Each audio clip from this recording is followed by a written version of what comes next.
पॉन्डमध्ये टाकले तर ते आणखी चांगलं, कारण की पोटॅशियम परमॅंगनेट जे आहे ते आपल्या या पाण्यात निर्जंतुकीकरणाचं काम करतं. तर हे पण बॅग मी सोडलेली आहे. आता हळूहळू मासे जे आहेत ते त्यांच्या मर्जीने या आपल्या बॅगच्या बाहेर जात आहेत आणि आपली तिसरी बॅग पण मी आता रिलीज करतो आहे. तर मित्रांनो, 2 बॅगमध्ये आपले रोहू कतला हे जे आहेत ते मिक्स आहेत आणि एका बॅगमध्ये आपला मृगल आहे. तर अशा त्या पॅकिंग होत्या. आता तिसरी बॅग पण मी रिलीज केली. आणि मित्रांनो, आपण बघू शकता जे काही मेलेले मासे आहेत ते पाण्यावर तरंगत आहेत.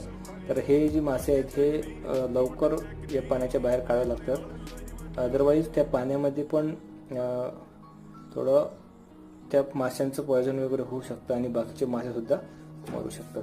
तर मित्रांनो, असा हा एकूण